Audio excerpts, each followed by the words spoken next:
G'day ladies and gents, and welcome back to Cold Waters with Mags. So as you saw in the introduction, things have not gone quite to plan. While we managed to get our resupply with no issues at all, by the time we returned back to our area of operations, the Soviet task force we were sent to intercept had managed to land. As a result, the port is now under Soviet control, and the Soviets now have a foothold in Norway. As there was nothing we could really do about that, we've been sent on a new mission. We're now in the Greenland Sea. We're tasked with sinking a cargo ship that is supplying a Soviet surface task force that is operating in the area that specializes in anti-ship and anti-submarine warfare. Our primary objective is to sink the transport and prevent further resupply in the region. Our secondary objective is to sink the task force itself. So I'm going to flick over to the live audio from during the battle, and I hope you enjoy. So that is the primary ship of the task force. It looks, that's the Kirov. And it looks like we've got one Grisha 3, and what is Sensor 2?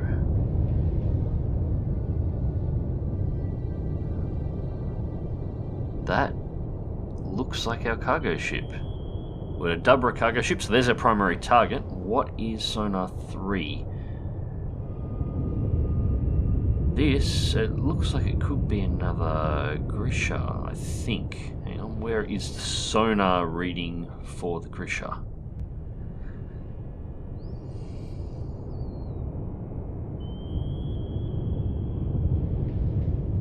Come on, where is it? Yep. It's another Grisha. Okay, so our primary, well, our task force is a Kirov and two Grisha escorts, which actually makes a lot of sense. The Kirov is a nuclear-powered cruiser or battle cruiser. It's one of the largest ships the Soviets field in this time, I think. And the Grishas are anti-submarine corvettes. This is a nasty little task force.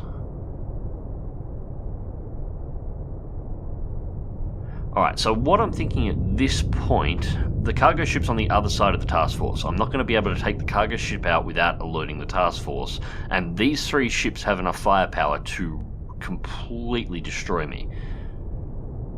At the moment, despite the fact that they're pinging every now and again, they don't seem to be aware that I'm actually here.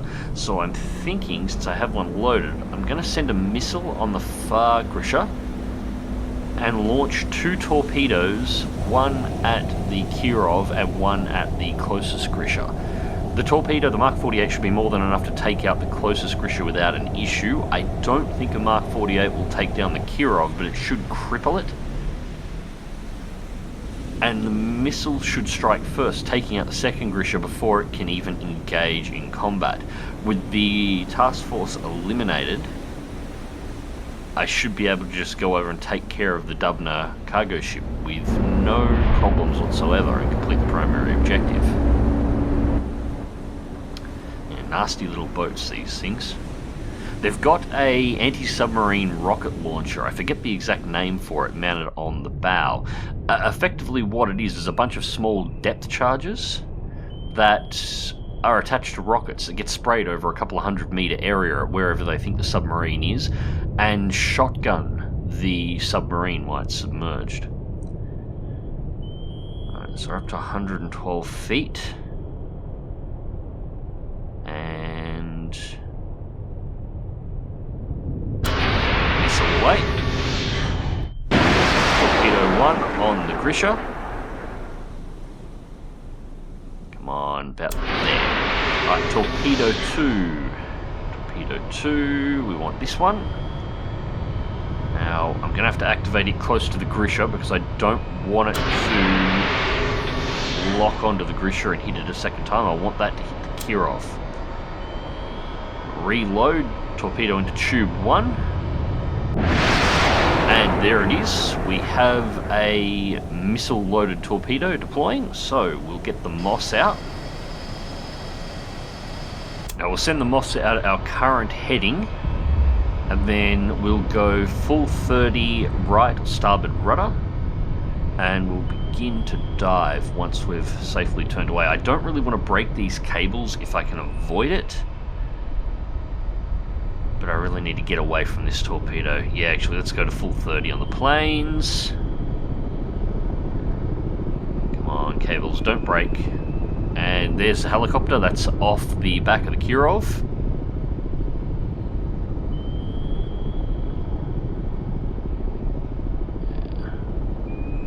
So ballast down 10, so we'll dive pretty hard here.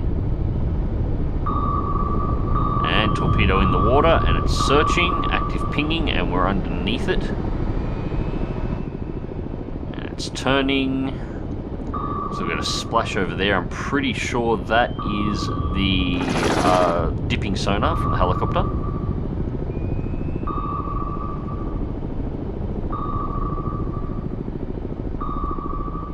Alright, it's acquired the moss, and it is out of the area. That worked rather nicely. I just want to watch this for just a few moments. Okay, no, it looks like we're good. Alright, let's jump over to our torpedo and see if we can make sure we get this Grishna. Oh! Bullseye! So that's it taken care of, and yep, that torpedo is still leaving the area, so that's what we want. Let's get that reloaded, another Mark 48. Second cable's still attached. It should be just about to go active, I think.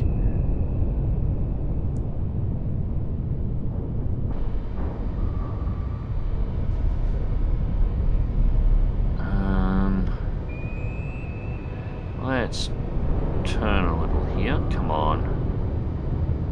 You can acquire. I'm amazed this cable hasn't broken, to be perfectly honest.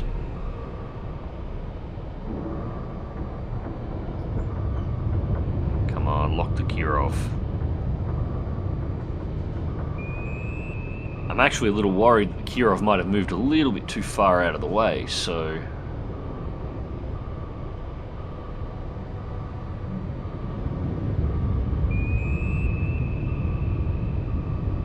And it looks in the bottom left-hand corner, looks like the other Grisha was taken out by our missile, so both of the submarine hunters have been eliminated. From the looks of it, our cargo ship is running, but that's okay, it cannot outrun us.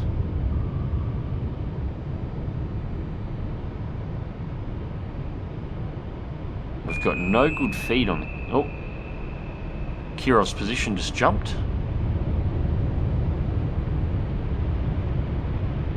Oh, there it is there. We've just got a sonar feed. Ooh, right to the midsection. Beautiful. That was a little odd. I actually thought we had managed to miss it. Then our sonar contact was jumping a little bit all over the place. Alright, so... let's get another torpedo into the Kirov. I was right, it wasn't enough to sink her. These things are a big ship, so it's not surprising at all. Now, I want to fire long on this one. The main reason is I want to make sure the torpedo has passed by the wreck of the first Grishna before it goes active, otherwise it could potentially lock the wreck.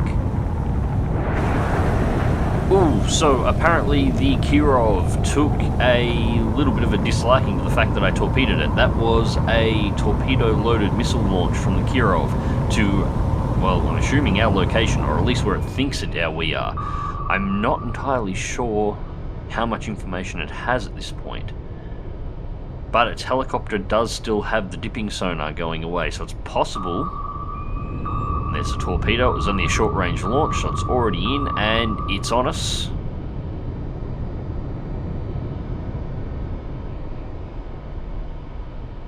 Right, come on, lose us. So, full dive, full right. We're going to try and turn in underneath it. It looks like it is going to turn back. It hasn't acquired us at this point, but it is searching for us. Alright, so we've managed to cross over behind it, so it still can't see us at this point, but Soviet torpedoes, when they're looking for targets, will sit there and will just circle in the water until they acquire something. And the 688, as maneuverable as it is, will not be able to avoid that torpedo getting in and managing to lock us up. Yeah, it's going to lock us from the rear. It's going to pick us up this time. Yep, there it is. It's just pulled straight, so it now has a lock and is now trying to turn with us. Passing 1,000 feet, so we're getting into the depths here. This is test depth. The 688 should be good to 1,500 feet roughly, but I really don't want to spend much time below here, and I definitely don't want a torpedo to hit us while we're here. Alright, it looks like it turned too far there, and it's actually lost us, so it's going to make a turn back and try and acquire us again. So let's go to 0 on the rudder, full on the planes and full ballast for surface, and we're just going to run for the surface as hard as we possibly can at this point. Basically at the moment I'm too deep and I need to get some distance from the bottom so that I have room to maneuver down if I need to, and here it comes.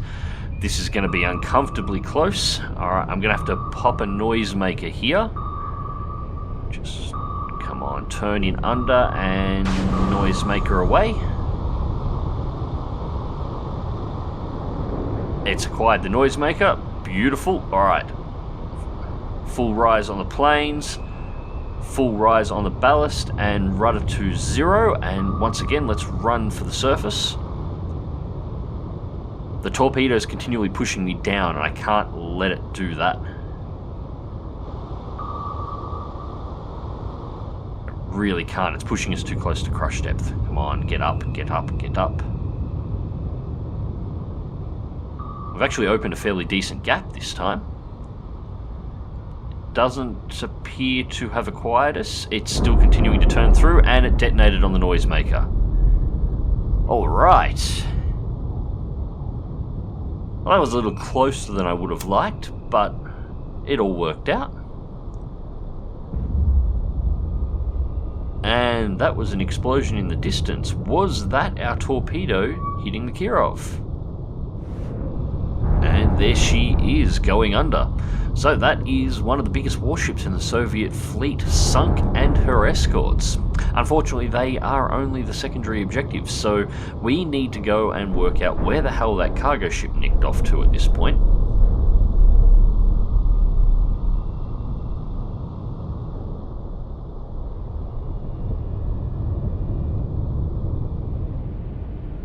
So I'm actually rather impressed with the Dubna. It's taken me almost 15 minutes to catch up to this ship. It must have been running at flank speed from the moment my missile cleared the water.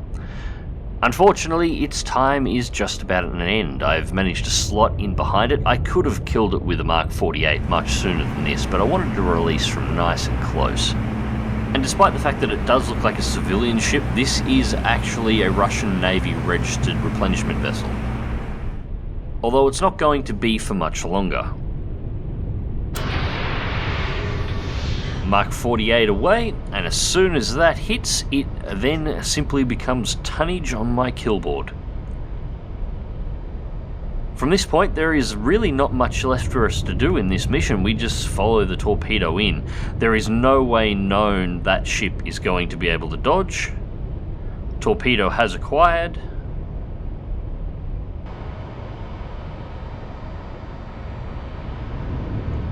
God, the Mk.48s are just a mean piece of kit. And what's worse, being a transport vessel, so not carrying military-grade sensor equipment and running at flank speed, she had no idea this was coming.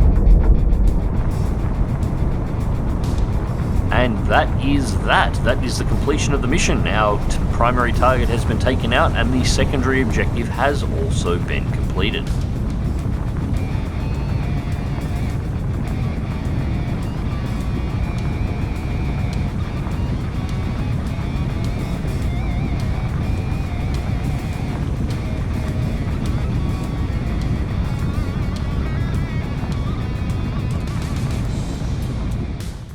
And we get our post-mission update. So yes, the enemy replenishment vessel that we eliminated was the right ship, so that is mission complete, with a secondary completion as well, awaiting further orders.